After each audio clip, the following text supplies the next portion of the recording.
Hello, dwellers of the internet. Welcome back. Today,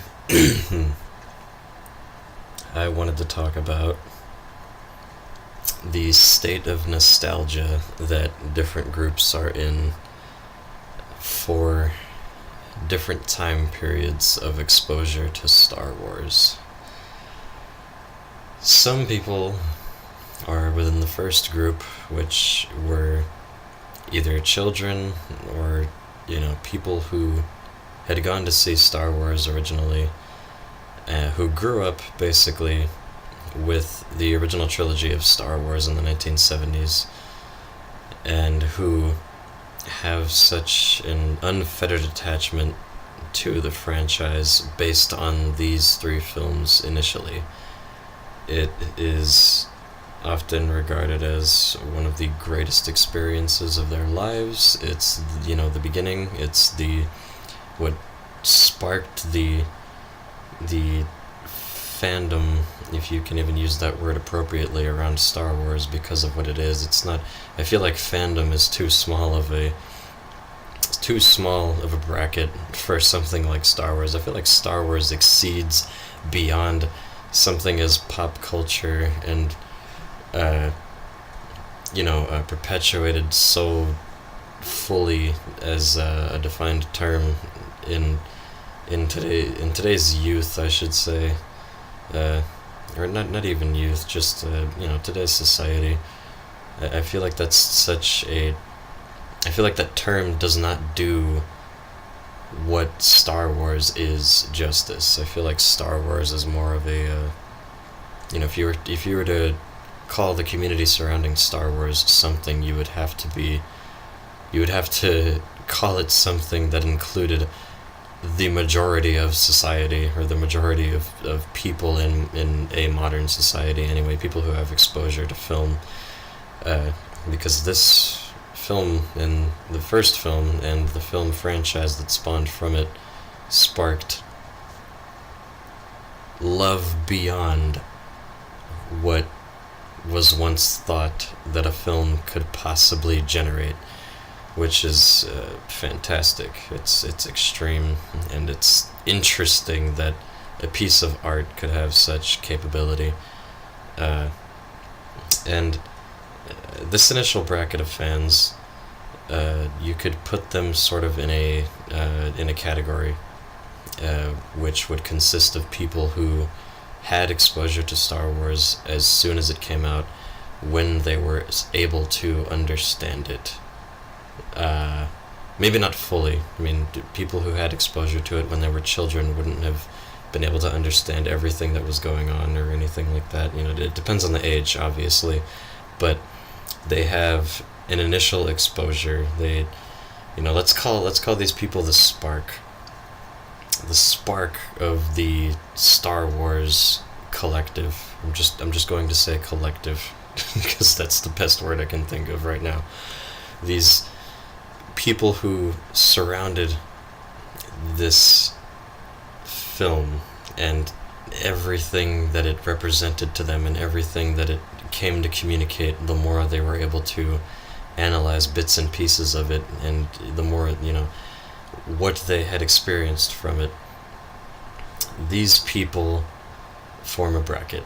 The next bracket would be the people who had the same experience, sort of, which would be the bracket I fit into. Now, these people... No, you know what? Maybe I should not count myself in this bracket. I'll get to me in a second. This next bracket, which are the people who everyone is going to groan at, the people who grew up with the prequels. Oh my god, it's such a travesty. Alright, let's get past that bullshit. Alright, so these people grew up with the prequels as sort of their Star Wars. Not their Star Wars as in to attempt to separate these films from the original trilogy, because I hold some kind of insecurity about the prequels and the generation associated with them, and any opinion made on the prequels being deviative from mine, that I would try to separate the people who are fans of Star Wars from the people who grew up with the original trilogy. No, nothing like that. No sane person would do that. These people are the people who not necessarily grew up loving Star Wars because of its legacy, but grew up with the first exposure to it in a theater from watching a prequel film. These are the people who grew up and had their parents who had loved Star Wars prior during the 1970s. This is early 2000s we're talking about for the releases of the prequels, episodes 1, 2, and 3, where these people were basically thriving on the legacy of Star Wars. They were... You know what, I do fit into this bracket. I'm just going to acknowledge this bracket of fans as the bracket that grew up with not only exposure to the prequels, but exposure to the original trilogy as well. People who grew up with the original trilogy and watched these episodes not understanding a goddamn thing, because they were like...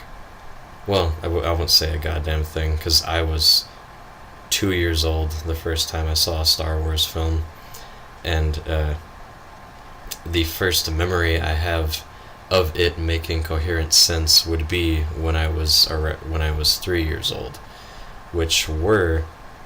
I confused them for the same film. I thought all 3 films made up one film, episodes 4, 5, and 6, when I was a child, because they were all out, and my father had a collection of them. He had the VHS box set that he would play often, and growing up, or at least in the early days of childhood, we only had about 10 movies to our name that we would be able to watch. We had Titanic, we had The Godfather, I think The Godfather, I don't know, a couple of we had The Wizard of Oz, we had Star Wars, we had all 3 Star Wars, and those films were watched repeatedly, they were watched consistently. All the films we had, we would watch repeatedly because that's all that we had.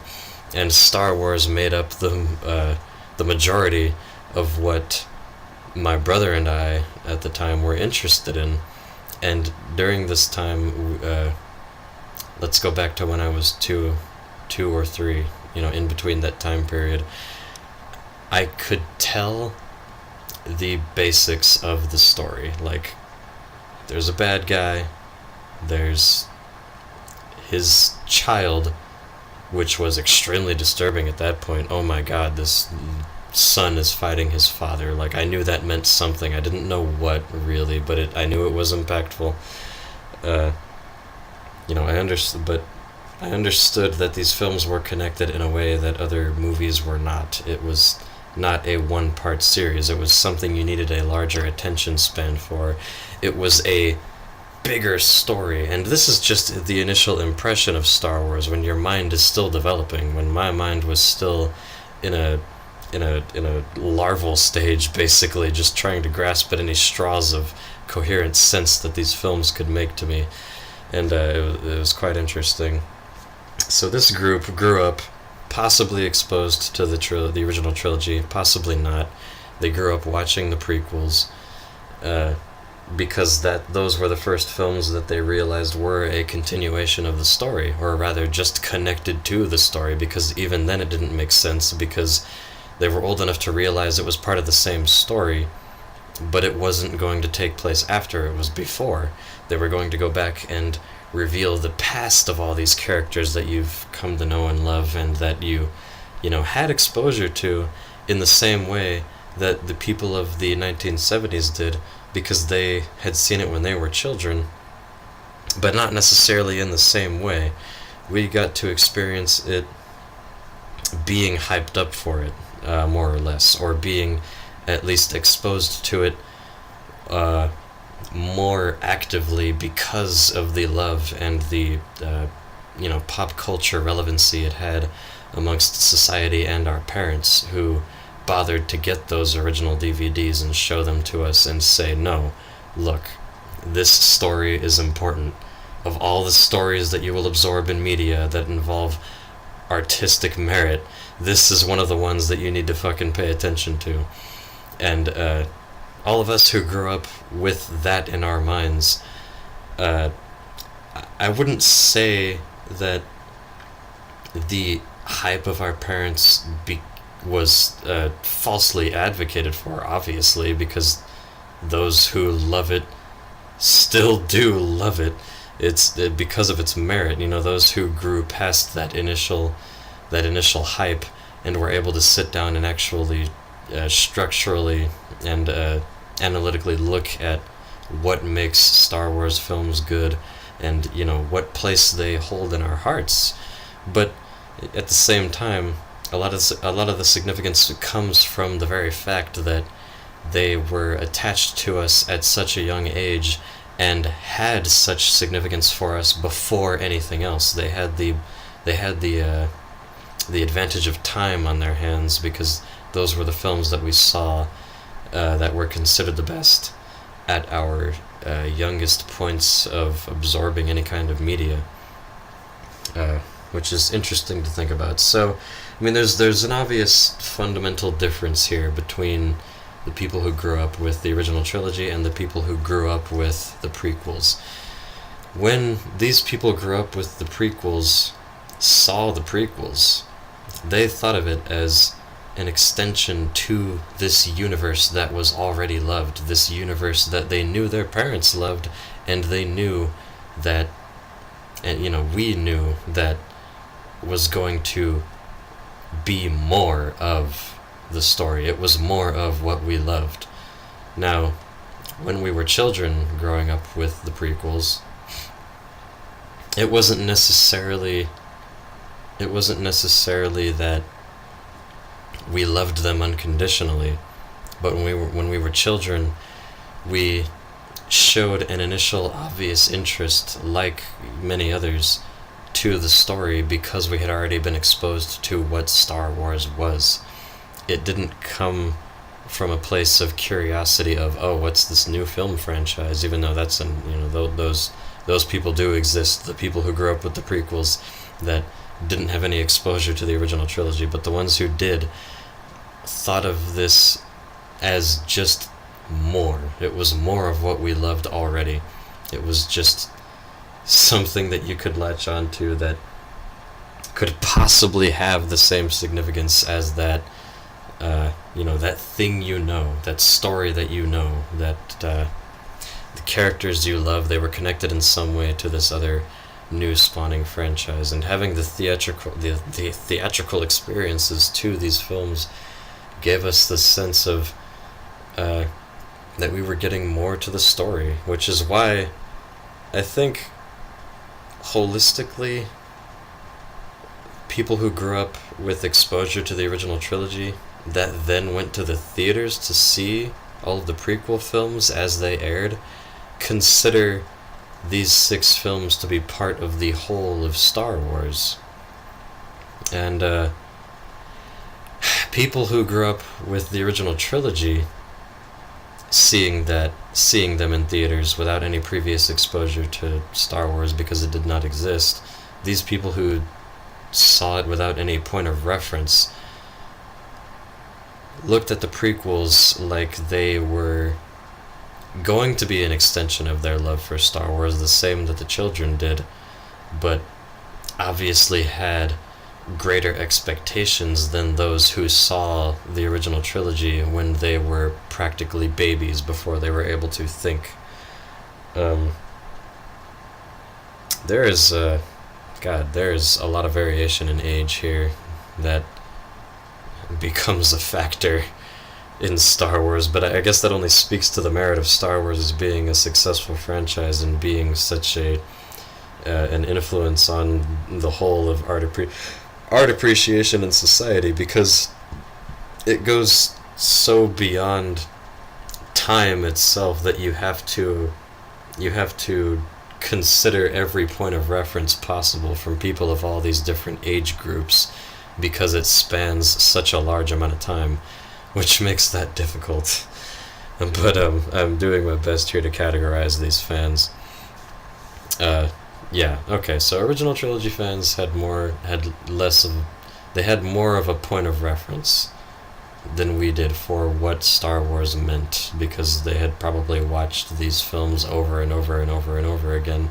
Not to say that anybody who who went to the theaters to see the prequels didn't watch the original trilogy over and over again, because I know I did, but they had more of an adult mind, and depending on the intelligence of the person, more of a capacity to understand what Star Wars was than obviously people who watched the original trilogy when they were 2 and 3 years old, and then maybe thought to themselves, all right, well, this is just more. This is not.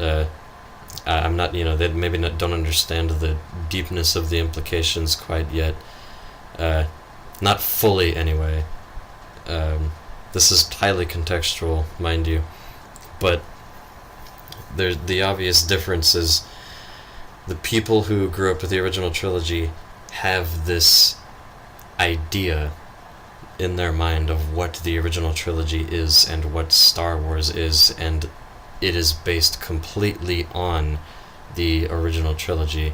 The people who went to the theater to see the prequels, who had exposure to the original trilogy, were still forming that idea of what Star Wars is, because there wasn't this divide in time between releases of the films. People who grew up with the original trilogy had this trilogy there, and then it was whatever Star Wars was absent for 30 years as far as film canon was concerned. The people who went to the theaters to see the prequels, they had exposure to not only these original trilogy films, but they were going to the theater to see the prequels very soon after. They were almost coincidental with each other depending on the time gap, so it was just more and a continuation of what this story was that happened to become relevant almost immediately again, which was why the formation of this idea of Star Wars could be completely different in the heads of the children of the prequels and the children of the original trilogy. Now this is where it gets crazy. The people of the original trilogy and the people of the prequels, the prequel trilogy, they have a lot of differences. A lot of differences. There's people who grew up with the prequels that hate the prequels. There's people who grew up with the original trilogy who think the prequels are better. Okay, I realize the gravity of that statement, but trust me, some of them exist. Okay, there's these people who grew up in the time period and hate it all. They just don't like Star Wars. And there's these people who love all of it. The people who believe that episodes 1, 2, and 3, 4, 5, and 6 were all a part of the complete story. They believe that what I believed for a long time was that George Lucas had a vision. Not just him, but everybody who created Star Wars had a vision for how the story was going to go and what would make it complete. And they labeled the episodes 4, 5, and 6 because they had to go back and make 1, 2, and 3. And then when 1, 2, and 3 came out, you got a really heavy sense of completion. You got the sense that they were finally going to finish the story. They were going to come full circle. It was the end giving birth to the beginning, or the beginning giving birth to the end. It was a circle. It was a cycle. It was something that manifested itself and then had an end goal and then finally reached that end goal once episode 3 came out. So all of these things holistically became this boxed idea of what Star Wars was and what it had become complete when episode 3 finally came out, and it was beautiful. It was a beautiful product. These are the people who loved the full of Star Wars, what all of it meant, what it meant to them significantly, emotionally, spiritually, even, what it meant to them as a film, what it meant to them as a piece of art, what it meant to them to appreciate something that was structured so well, that held such heavy significance. That's what it meant to me. And I viewed the prequels as just as much a part of the story as the original trilogy, as I still do. But back to the original point, what I was going to say initially, is that this creates... This is where stuff gets weird, because you have these people that grew up with that in their minds, the people like me, and then you have the people who never considered the prequels canon, the people who hated the prequels, the people who only viewed the original trilogy as what Star Wars embodied as an idea. They have the same sort of concept of this idea of a definitive version of Star Wars in their minds, except it's only the original trilogy. It's not the complete story of episodes 1, 2, 3, 4, 5, and 6. Like, when I think complete Star Wars, I think 1, 2, 3, 4, 5, 6. It is the story of Anakin Skywalker. It is the story of redemption of the son to the father, of Luke to Anakin.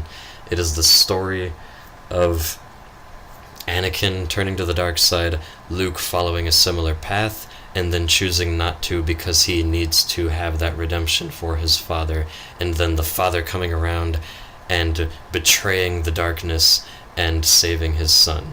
It is, it's fantastic when you look at it holistically like that.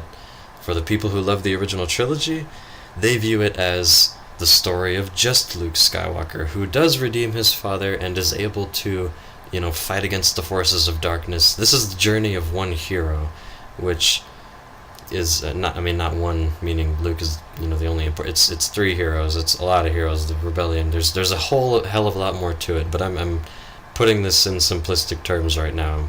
I'm not writing this analysis on paper. Okay, this is just coming on the fly. But it's a lot less. It's a lot less holistic because they have less of a picture. Not artistically, mind you, but just content-wise. They have less pieces to the story that they consider to be real pieces of this idea of Star Wars. They have this story of a boy and his father, and what the fans of the prequels get to see the boy and his father, who evolved from being a boy as well. And you get this sense of this in the original trilogy, but it's all shrouded in mystery, which therein lies the difference. But again, back to the original point, this branches off in so many different areas that it's hard to get back to the point. Now you have these people who are in both of these categories, right? And they both have these idea of Star Wars that can be considered completely different by some and extremely similar by others. But these people can come together in agreement in saying that when episode 7 was announced and when the story was going to pick up and continue again, this isn't anything that was going backwards. This wasn't anything that was going to become a prequel. This isn't anything that was going to take what you knew about the story and explain backstory to it. Because the prequels could have the same effect as a book written by some random author would on a fan of the original trilogy. What's different about this is that this is an actual film that is cemented as a piece of the Star Wars canon that for the first time was going forward in the story beyond the original trilogy. That is, it obviously went forward with 5 and 6 after 4 had came out, but this was the first thing that united these fans of Star Wars across all planes that had grown up with it up until this point, because we all were curious about what the fuck happens next. We all knew that ideas existed about the story beyond the original trilogy, not before, but beyond, that could possibly be made into films next. And then this again creates not only further divide, unfortunately, between fans of Star Wars, because now you have the people who grew up with the original trilogy. You have the people who grew up with the prequel trilogy. Now you have the people who grew up or are growing up currently with the sequel trilogy. You have the people who loved the original trilogy, hate the prequels, but get along with the people who love the prequels and hate the sequel trilogy because they grew up with the prequels and they're viewing the sequel trilogy as something to be hated that's ruining their canons for Star Wars, just like the people who grew up with the original trilogy viewed the prequels as, but now they're seeming kind of hypocritical because they're doing the same thing that the original fans of Star Wars are doing. This whole thing has become a cluster fuck. Anyways, I realize there's too much to say about this to go on a ramble about any further. If I want to make a real analysis of this whole situation, I will write it. I will make the effort to write a video about it. See you guys tomorrow.